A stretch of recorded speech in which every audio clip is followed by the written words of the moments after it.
तीनी भुवन में सार बीते राग विज्ञानता शिव स्वरूप शिवकार नमो प्रयोग समारे। मैं पवित्र हूँ, मैं प्रसन्न हूँ, पूर्ण स्वस्थ हूँ मैं, ज्ञानवान हूँ, ध्यानवान हूँ, आत्मस्थ हूँ मैं। आत्मक्रिया चिंतन मंथन में निज मन तत्पर हो, मेरा अंतिम मरण समाधि तेरे दर पर हो। बोले अनंतानंद सत परमेश्वर भगवान की, देवादिदेव मूलय चिंतामणि पार्श्वनाथ भगवान की, देवादिदेव शासनाय भगवान महावीर स्वामी की, आचार्य भगवंत कुंद कुंद स्वामी की, आचार्य भगवंत विराट सागर जी, विशुद्ध सागर जी, विभव सागर जी महाराज की, छेड़ा ग्रंथ राज की,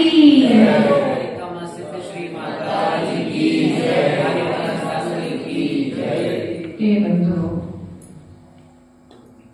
हृदय रूपी वेदी पर गुरु का आह्वान करते हुए इस चैनल ग्रंथ को हम प्रारंभ करते हैं। पंडित दौलत राम जी ने पूर्व की कारिकाओं के माध्यम से मनुष्य गति की दुर्लभता को यहाँ पर बतलाते हुए कह रहे हैं कि देखो,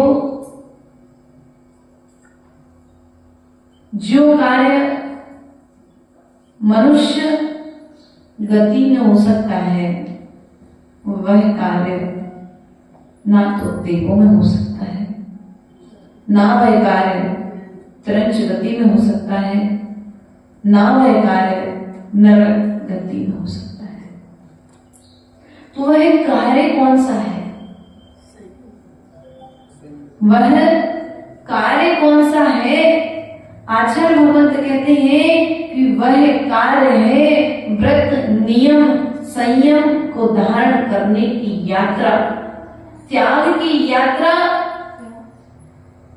मनुष्य गति से प्रारंभ होती है, त्रयंच गति में प्रारंभ हो सकती है यदि पुण्य प्रबल रहा तो। कोई शेर के लिए जैसे ओंकार मंत्र सुनाने के लिए मुनिराज आ गए थे, हो सकता आपका पुण्य रहा उस शेर से भी ज्यादा प्रबल, तो हो सकता है तो मैं अंत में ओंकार मंत्र सुनाने वाला मिल जाए।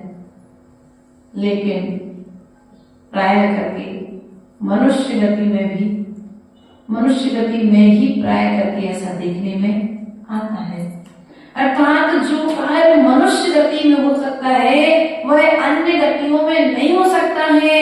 अर्थात यहाँ पर जब आचार्य भगवंत से कहते हैं सिद्धांत की अपेक्षा, सो कहते हैं पंडित दौलत राम जी कि जो गुणस्थान की यात्रा है, जो गुणस्थान की यात्रा मनुष्य गति में हो सकती है, वह गुणस्थान की यात्रा त्रियंच देव और मनुष्य में नहीं हो सकती है।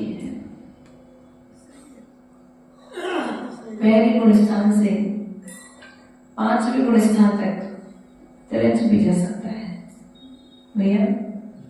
पहले गुणस्थान से पांचवें गुणस्थान की यात्रा तो त्रियंच भी कर सकता है, और यदि हमने पांचवें गुणस्थान तक की यात्रा की तो कौन सा महान कार्य किया? ये तो त्रियंच भी कर रहे हैं।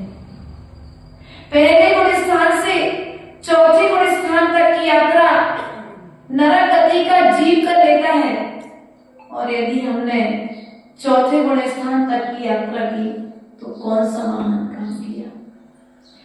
पहले गुण स्थान से चौथे गुण स्थान तक की यात्रा देव कर सकते हैं। तो जो काम देव कर सकते हैं वही कार्य हमने किया, तो कौन सी महानता है?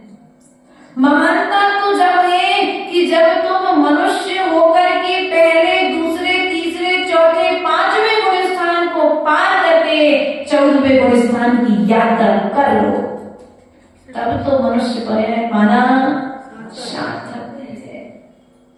14वें गुण स्थान की यात्रा आज बने ही नहीं है, अर्थात यात्रा का टिकट तो है।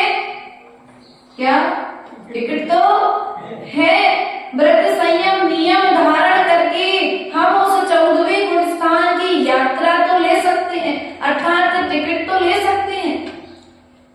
सुपर एसी का टिकट तो है, लेकिन भले अभी ट्रेन नहीं आई है, ट्रेन आने में समय, तो प्लेटफार्म पर जाकर के बैठना तो पड़ेगा ही पड़ेगा भैया।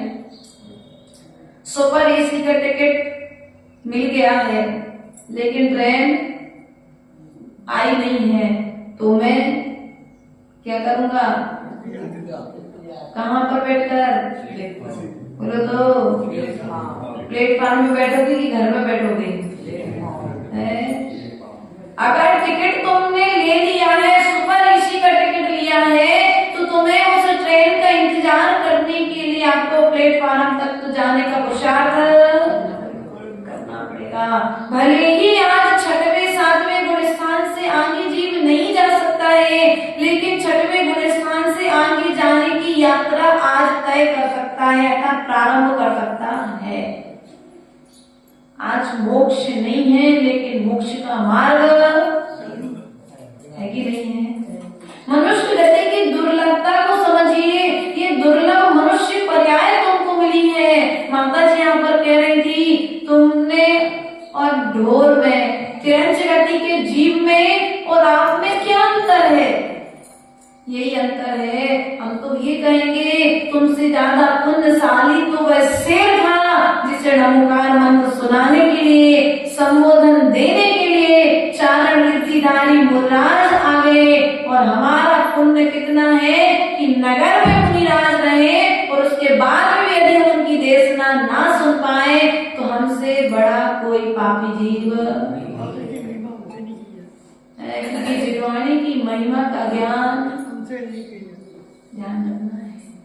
महिमा का जब ज्ञान होगा, तो देखो जब मुनिराज जंगलों में अपना मौन खोल करके देशना देते थे, तो तिरंच गति के जितने जीव उस जंगल में होते थे, सब जिनवर की देशना को सुनने के लिए मुनिराज के पास में आ जाते थे।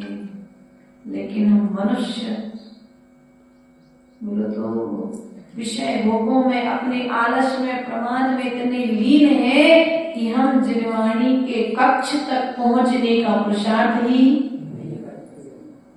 क्योंकि दुर्लभ है जिनवाणी। यदि आज हम आपके बीच में बैठे हैं, सामान्य कोई कथा कहानी, किसी के घर की कहानी सुनाने बैठते, तो शायद आप यहाँ पर नहीं आते। लेकिन आपको विश्वास है कि मैं जिस स्थान पर जा रहा हूँ, उस स्थान पर जाने से मुझे मेरे कल्याण की बात सुनने मिलेगी। इस विश्वास को लिए हुए जब आप जिनालय में आए हैं, अर्थात जिनेंद्र भगवान की वाणी सुनने के लिए आए हैं, अब जिनवाणी जब सुनने के लिए आए हैं, इतना पुरुषार्थ तो कर लिया है, अब पुरुषार्थ करना है उस जिनवाणी का आचरण करने के लिए। प्रिय बंधुओं, ये दुर्लभ मनुष्य पर्याय हमको मिली है, त्याग के लिए मिली है, भोग के लिए नहीं मिली है। किसके लिए मिली है? त्याग के लिए मिली है। इस मनुष्य पर्याय की दुर्लभता को समझिए, वरना ये जो आज मिली है फिर मिलने वाली, बोलो तो तुमने टिकट का रिजर्वेशन तो तुमने करा लिया है, लेकिन शिखर जी पहुंच जाओगे, इस चीज का कोई भरोसा बोलो तो है क्या? बीच में ही आयु कर्म समाप्त हो गया तो, बीच में ट्रेन में किसी से झगड़ा हो गया तो, वापस कसाय को मैं वापस लेकर के आ जाती है। इसलिए प्रिय बंधु, दुर्लभ है यह मनुष्य पर्याय, चिंतामणि रत्न के समान दुर्लभ है। इसके समान दुर्लभ है, चिंतामणि रत्न के समान यह मनुष्य पर्याय दुर्लभ है। जैसे एक सामान्य व्यक्ति के हाथ में रत्नों की पोटली प्राप्त हो जाए और उसे पता ना हो किस पोटली में रत्न है।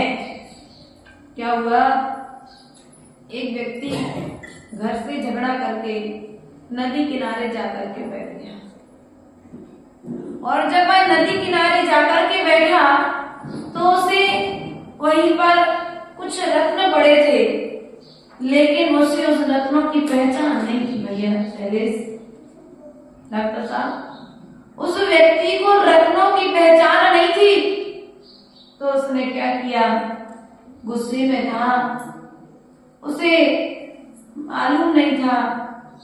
व्यक्ति क्या करता है, नदी में एक पत्थर, जब उसका दिमाग काम नहीं करता है तो वो क्या क्रिया कर रहा है उसे खुद मालूम।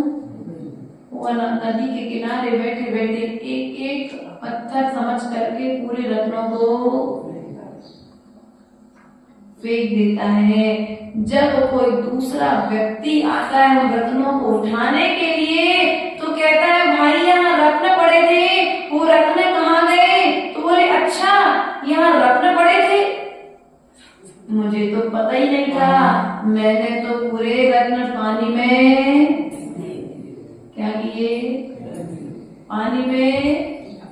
बस ऐसे ही हमारा आयु कर्म है जो रत्न की तरह है। आयु कर्म किसकी तरह है? रत्न की तरह है, जो प्रतिपल घटता चला जा रहा है। हम यहाँ पर सोच रहे हैं कि हमारी उम्र बढ़ रही है, जैसे जैसे आयु बढ़ रही है, शरीर बड़ा होता जा रहा है, वैसे वैसे आयु कम। लेकिन हम क्या सोच रहे हैं, बोलो तो हम बड़े हो रहे हैं, खुशियां मना रहे हैं, हैप्पी बर्थडे सेलिब्रेट कर रहे हैं। ध्यान रखना, बर्थडे सेलिब्रेट करना बुरा नहीं है, लेकिन तत्व का ज्ञान भी तो भीतर में रखो कि आज तक मैंने 50 साल आज तक असंयम में निकाल दिए, उस जन्मदिन को मनाना सार्थक हो जाएगा शैलेश भैया, यदि उस जन्मदिन के दिन तुम कुछ संयम नियम धारण कर लो। तुमने संसार की यात्रा की 50 साल तक, अब 50 साल के प्रारंभ में अब तुम संयम की यात्रा प्रारंभ करो। असंयम की यात्रा तो बहुत की है तुमने, लेकिन संयम की यात्रा प्रारंभ कब करोगे? जागना तो पड़ेगा, क्योंकि जागे बिना कल्याण होने वाला। हमारे जैसे बहुत सारे जीव आपको संबोधन देकर के चले गए, लेकिन आपकी स्थिति वहीं के वहीं है कि कुछ प्रोग्रेस की है। ध्यान रखना है, वहीं के वहीं खड़े तो नहीं हो, क्योंकि यदि आपको अपने गंतव्य तक पहुंचना है तो चलना आवश्यक है, क्योंकि चले बिना आपको आपकी मंजिल मिलने वाली नहीं है। आचार्य उदय कहते हैं, चलना कितना है, भले ही स्वर्ग 7 राजू है, लेकिन आपको तो एक समय में एक ही कदम चलना है ना। कितने कदम? एक समय में। कदम कदम के लिए मंजिल नहीं है, प्रत्येक कदम हमारा मंजिल के लिए होना चाहिए। हमारी मंजिल, हमारा अंतिम लक्ष्य, हमारा अंतिम ध्येय क्या है, इस विषय में प्रतिपल विचार करने की आवश्यकता है। उस व्यक्ति के लिए रत्नों की पोटली मिली, ज्ञान न होने से उसने उस रत्नों को पानी में, उसी प्रकार से हमें ये दुर्लभ मनुष्य पर्याय मिली। इस मनुष्य पर्याय की दुर्लभता का ज्ञान न होने के कारण हमने से विषय भोगों में व्यतीत। अब अंतिम समय में सोचो कि तुम्हें नमोकार मंत्र सुनाने वाला कोई मिल जाए और तुम्हें ध्यान पूर्वक सुन लोगे, इस बात का कोई भरोसा है क्या? बोलो तो। एक माँ पाटन में मिली हमको। पाटन का नाम सुनो है? हम लोग छिंदवाड़ा से कुंडलपुर सागर चातुर्मास के लिए पिछले साल आ रहे थे, जहां पर हमें निर्यापक मुनि प्रशांत सागर महाराज जी का दर्शन करने का सौभाग्य प्राप्त हुआ और उनसे हमारे आचार्य गुरुदेव के अंतिम समय की जो समाधि संलेखन संबंधित विषय जो चर्चाएं थी वो चर्चाएं हुई। उन्होंने बहुत सारी गूढ़ रहस्य आचार्य गुरुदेव से संबंधित हम लोगों को बताए जो हमारे लोग थे। तो आहार हुआ, सब कुछ अच्छा रहा। वहीं समाज में एक दादी माँ 95 साल की हो गई। उसकी बहू बेटों को चिंता है कि माँ ने जितनी उम्र अभी तक 95 साल की उम्र विषय भोगों में, रचना इंद्रिय आदि के विषयों में निकाल दी है, कम से कम अब इनका अंतिम समय तो सुधर जाए। वे आहार के पश्चात में, क्योंकि माँ थी इसलिए उन्हें ऐसा उचित समझा कि माता जी के संग को ले जाना चाहिए। तो वे हमारे लिए और माता जी के पास में, तो माँ के पास में ले गई। तो माँ उस 95 साल की उम्र में भी सोना चांदी आदि पहन करके बढ़िया लेटी थी। विस्मृति कई बार भूल भी जाती है, स्मरण शक्ति कम हो जाती है। तो हमने कहा माँ से, माँ देखो अभी आपका समय अब निकट आ रहा है, 1 साल 2 साल 6 साल, इससे ज्यादा आपके पास में समय नहीं है। तो आपके लिए सब कुछ परिग्रह त्याग कर देना चाहिए। उस माँ का जवाब था, माता जी अभी तो उम्र बहुत है। क्या अभी तो उम्र, मतलब उस प्रारंभ से त्याग के संस्कार न होने से जिस संपत्ति को तुमने जोड़ा है अंत समय में छोड़ पाओगे, इसका कोई भरोसा है क्या? बोलो नहीं है ना। तो अभी से छोड़ने का संस्कार, तुम तन से मत छोड़ो लेकिन मन से छोड़ करके रहो। घर में रहो लेकिन मन से वो वस्तु छूटी रहे तो तुम्हारा घर में रहना सार्थक है। और तन से भी बंधे हो और मन से भी बंधे हो तो फिर तुम्हारे लिए छुड़ाने वाला कोई, संसार की दुखों से कोई छुड़ा नहीं सकता है। इसलिए तुम्हें तन से भी छूटना जरूरी है और मन से भी छूटना जरूरी है। तन से अगर वर्तमान में छूटे रहोगे तो अंतिम समय में मन से छूटने में समय नहीं लगेगा। प्रिय बंधुओं, प्रतिपल विचार करो, ये मनुष्य पर्याय हमारे लिए किस लिए मिली है? आपके पिताजी ने, भैया ओम जी आपको 100 रुपए दिए, अब उस 100 रुपए से तुम क्या करोगे? उस 100 रुपए का उपयोग आप क्या करोगे? घर में माँ भी है, पत्नी भी है, बच्चे भी हैं और पोता भी है और स्वयं भी। और उस 100 रुपए के लिए आपको 500 में बांटना है तो क्या करोगे? बोलो। सबसे पहले तुम किसका हिस्सा लगाओगे? पोते का हिस्सा लगाओगे, माँ का हिस्सा लगाओगे कि अपना हिस्सा लगाओगे? बोलो। है? माँ का हिस्सा लगाओगे, फिर पत्नी का लगाओगे, फिर बेटे का लगाओगे, फिर पोते का लगाओगे और बचा रहेगा तो खुद का हिस्सा लगा लोगे। बस यही स्थिति हमारी है कि हम सबके विषय में तो सोच रहे हैं लेकिन अपने विषय में नहीं सोच रहे। 100% में से हमने अपने 80 वर्ष की आयु दूसरे के विचार करने में, दूसरों को संभालने में, दूसरों की पूर्ति करने में निकाल दी है। अब शेष बची जो 20 वर्ष की आयु है उसमें आप अपने लिए कुछ कर पाओगे, इसकी कोई गारंटी है क्या? क्योंकि 80% तुमने जो कार्य किया है तो बुद्धि भी तुम्हारी उसी 80% में बर्बाद और उसी में यदि पोता मचल जाएगा तो तुम विचार करोगे चलो ठीक तो है, आज हम नहीं लेंगे वो वस्तु अपने लिए, पोते के लिए दे देना। पत्नी यदि जिद कर जाएगी तो पत्नी के लिए दे दोगे, बच्चा यदि जिद कर जाएगा तो बच्चे के लिए दे दोगे, उसमें भी तुम अपने लिए कोई विचार। तो बताओ आपने समझदारी का कार्य किया कि मूर्खता का? सच्ची सच्ची बोलना, क्योंकि यदि तुम अपने लिए नहीं सोच पाए तो तुमने किसी का भला नहीं किया, क्योंकि जो अपना भला कर सकता है वही दूसरों का भला कर सकता है, जो अपना भला नहीं कर सकता है वो दूसरे का भी भला नहीं कर सकता है। पहले भगवान ने अपना भला किया है, क्या किया? इनके बराबर तो कोई स्वार्थ ही नहीं था। ये पारसनाथ भगवान जो बैठे ना, जिनको तुम अर्घ चढ़ा रहे हो, इनके बराबर तो स्वार्थी कोई था ही नहीं संसार में, है? और यदि स्वार्थी नहीं होते तो अपना कल्याण नहीं कर पाते। यदि स्वार्थी होना है तो अपने कल्याण के लिए स्वार्थी होना अच्छा है, दूसरे का बुरा हो जाए इसके लिए स्वार्थी होना भी अच्छा। स्वार्थी बनो लेकिन पारसनाथ भगवान की तरह कि अपना कल्याण कर लिया। जब अपना कल्याण हो गया, अपने 13वें गुण स्थान तक की यात्रा हो गई, अब हम तुम्हारा कुछ भला कर पाए तो अच्छी बात, और नहीं कर पाए तो तुम्हारी। उसमें भी इन्होंने कितना किया? मात्र उपदेश दिया है। क्या किया भगवान ने दीपेश भैया? उपदेश दिया है।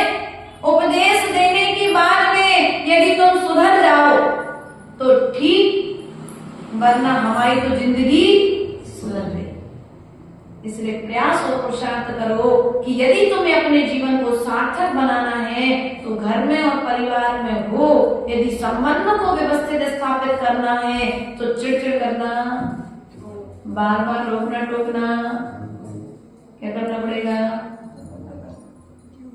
टोको कितनी बार? 1 बार, 2 बार, 3 बार और चौथी बार डॉक्टर साहब ये करते ना। बच्चों के लिए 1 बार टोको, 2 बार टोको, 3 बार टोको। उनकी व्यवस्था बनाने के लिए जब तक तुम्हारे परिणाम व्यवस्थित रहे तब तक उनकी व्यवस्था बनाना, और तुम्हारे परिणाम ही अव्यवस्थित हो जाए ऐसी व्यवस्था मत बनाना, क्योंकि तुम्हारे परिणामों से तुम्हें स्वर्ग मिलने वाला है, तुम्हारे परिणामों से ही तुम्हें मोक्ष मिलने वाला है, और तुम्हारे परिणामों से ही तुम्हारे लिए मनुष्य पर्याय है, और तुम्हारे परिणामों से ही तुम्हें नरक निगोद की यात्रा।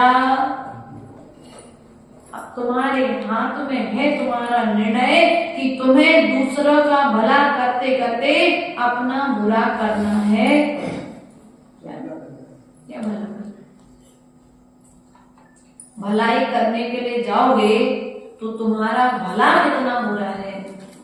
जब किसान खेत में बीज बोता है तो बीज बोते समय वह कितने कष्टों को सहन करता है, फसल खड़े होने तक, फसल के आने तक वह उस कठिनाइयों को सहन करता है, लेकिन कठिनाइयों को सहन करते हुए भी वह स्वयं को नुकसान होने देता है क्या? लेकिन हमारी स्थिति क्या है? हमारी स्थिति उस किसान से भी बुरी है कि नहीं है? इसलिए प्रिय बंधुओं, अपने मनुष्य पर्याय की दुर्लभता को समझते हुए हम आपसे यही कहेंगे, एक उम्र का जैसे आप वही खाता, अपने दुकान का, अपने व्यापार का मैनेजमेंट रखते हैं अपने कॉपी में, उसी प्रकार से अपने जीवन का भी वही खाता तैयार करिए और अपने जीवन का एक मैनेजमेंट करिए कि मुझे 24 घंटे में कौन सा कार्य कितने समय पर करना है। ऐसा नहीं कि जब एक कार्य को लगे तो 6 घंटे करते रहे और एक कार्य को करने में 5 मिनट में खत्म कर दिया। नहीं, हर चीज का टाइम, अपनी आयु का मान के चलो, आपकी आयु 75 साल कुल 75 साल है और 75 साल में से 50 वर्ष निकल चुके हैं। अब 50 वर्ष में से जो 25 वर्ष आपके हाथ में है, उन 25 वर्षों को जैसे 50 वर्ष बिताए हैं, क्या वैसे ही व्यतीत करना है कि इन 25 वर्षों में कुछ अच्छा करके करना है? बच्चे को मौका मिलता है, सप्लीमेंट यदि आ जाए तो एक मौका यदि फेल हो जाए, एक विषय में कमजोर रह जाए, तो स्कूल वाले भी एक मौका देते हैं। उसी प्रकार से आपकी जितनी आयु निकल चुकी है, ये सोच कर के मत बैठो कि अभी तक मैंने कुछ नहीं किया तो आगे क्या करेंगे। नहीं, अभी तक जो कुछ नहीं किया है, अब तुम वह कार्य कर सकते हो। तुम्हारा भीतर का उत्साह जागृत करो। भैया तो 20 दिन तो निकले गए चतुर्मास के, अब बाकी को भी ऐसा ही नहीं। इस 20 दिन निकलने के बाद में हमारे भीतर में क्या कमियां रह गई, क्या हम और अच्छा कर सकते थे, इस विषय पर प्रतिपल यदि विचार करते रहोगे, तो जिस प्रकार से चातुर्मास को सफल बनाने के लिए आप विचार कर रहे हो, तो एक चातुर्मास आपके विचारों से जब सफल बन सकता है, तो आपका जीवन सफल नहीं हो सकता क्या? हो सकता है। लेकिन हमने कभी अपने लिए विचार किए ही नहीं। माता जी को लेकर के आए हैं तो उनकी व्यवस्थाएं व्यवस्थित होना चाहिए, माता जी को तकलीफ नहीं होना चाहिए, ऐसा प्रतिपल विचार करते हो। बैठने की व्यवस्था अच्छी होना चाहिए, सोने की व्यवस्था अच्छी होना चाहिए, अध्ययन करना है तो अध्ययन करने के लिए उनके लिए व्यवस्था व्यवस्थित होनी चाहिए, उनका मन लगना चाहिए, सामयिक में उनके लिए कोई डिस्टर्ब करने नहीं जाए, ये सब व्यवस्था आपने व्यवस्थित बना दी, हमको कोई तकलीफ नहीं यहाँ पर। लेकिन इन सब व्यवस्थाओं के बीच में आपने अपनी क्या व्यवस्था बताओ? हमारे कार्य का 6वां अंश तुम्हारे हिस्से में जाएगा, लेकिन उस 6वें हिस्से पुण्य का आप क्या करोगे? उस 6वें हिस्से का क्या करोगे आप? भोग में लगाओगे, योग में पुण्य आएगा। 3 माता जी सामय कर रही है, 4 दीदियां यहाँ बैठ करके सामय कर रही हैं, तो 6% सबके हिस्से का तुम्हारे भाग्य में आ गया। अब वो जो तुम्हारे हिस्से में आया है 6% पुण्य का, अब तो क्या करोगे? उस पुण्य की उदय में तुम उसे पाप में लगाओगे कि पुण्य में लगाओगे? पुण्य को पुण्य में लगाओगे तो तुम्हें एक दिन पुण्य को पुण्य में लगाओगे तो परमात्मा बन जाओगे, और पुण्य को पाप में लगाओगे तो फिर परिंदा बन जाओगे। परिंदा अर्थात पक्षी। इसलिए पुण्य को पुण्य में लगाने का प्रयास करो। जैसे पूंजी से पूंजी कमाते हो, व्यापार करने में पैसा लगाते हो, पैसे से पैसा कमाते हो, उसी प्रकार से पुण्य कमाओ, पुण्य से पाप मत कमाओ। ये मनुष्य पर्याय से स्वर्ग जाने की, सिद्धालय जाने की तैयारी करो। स्वर्ग तो बीच में रुकने का स्थान है, सिद्धालय जाने की तैयारी करो, ना कि नीचे के स्थानों में। इस मनुष्य पर्याय से सामयिक करने के संस्कार बनाओ, आहार दान देने के संस्कार बनाओ, जिनवाणी को पढ़ने के संस्कार बनाओ, क्योंकि जिनवाणी को सुनने के संस्कार बनाओ, क्योंकि आज ये जो मिली है कल फिर मिलने वाली ये भरोसा तो, क्योंकि 2000 सागर में से कुल 48 वर्ष 48 भव ऐसे मिलते हैं जो मनुष्य गति के मिलते हैं। उन 48 भवों में से पता नहीं कौन से नंबर का भव है, मालूम है किसी को? पहला भी हो सकता है और अंतिम भी हो सकता है और मध्य का भी हो सकता है। जब हमको ये पता नहीं कि पहला है कि लास्ट है, तो फिर हम क्या करें? तैयारी कैसी करें? जैसी व्यक्ति वार्षिक परीक्षा की करता है, आर्या भैया त्रैमासिक में फेल हो गए, अर्धवार्षिक में तुम्हें कुछ नंबर, अर्धवार्षिक में थोड़े से नंबर कमाए चल जाएगा, फेल हो जाओगे चल जाओगे, लेकिन वार्षिक में फेल, अगर वार्षिक में फेल हो गए तो फिर तुम्हें दूसरी क्लास में एंट्री, जिस क्लास में उसी क्लास में, और आजकल तो ऐसी व्यवस्थाएं है जिस क्लास में उस क्लास में बैठने नहीं देते।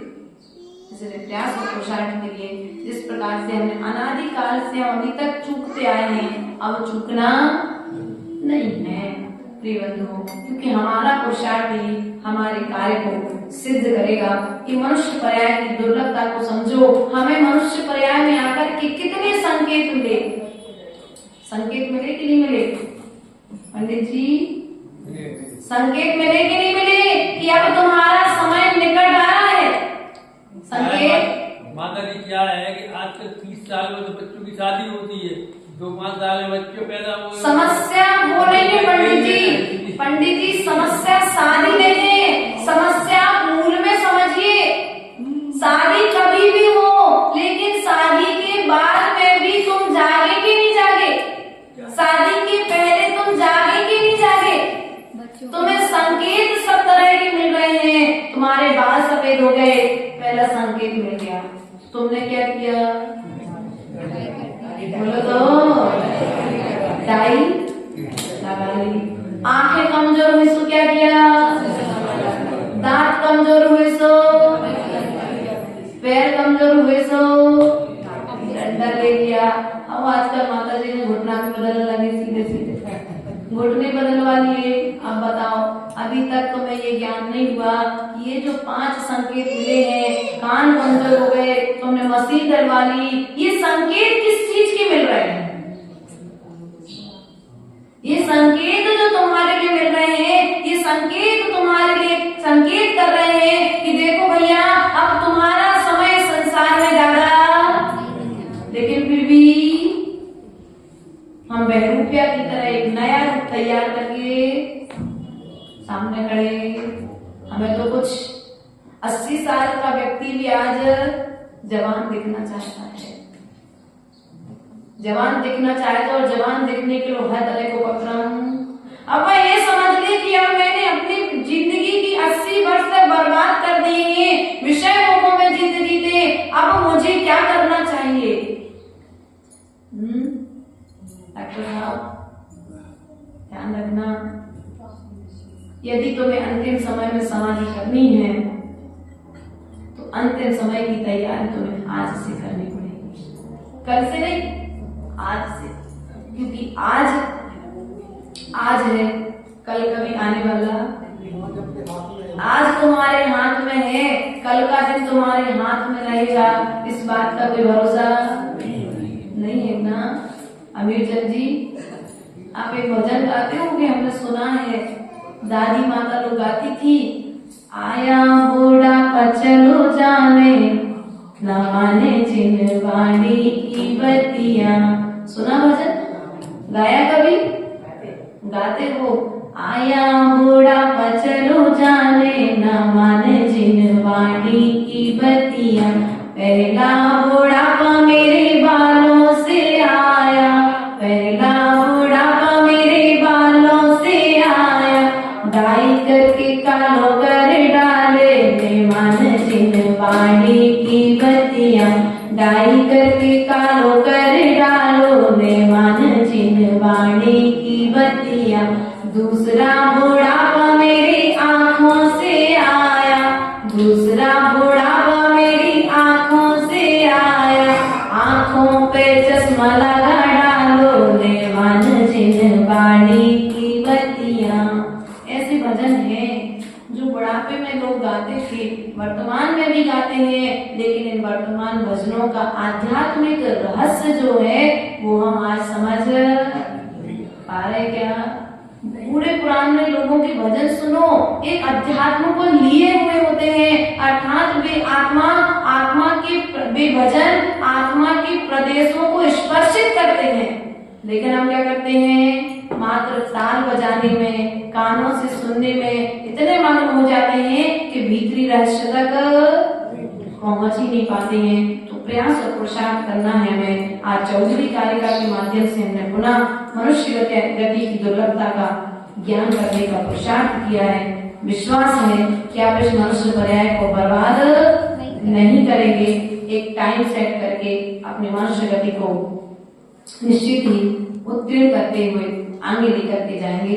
बोले परम पूज्य आचार्य गुरुदेव विनोद सागर महाराज की जय।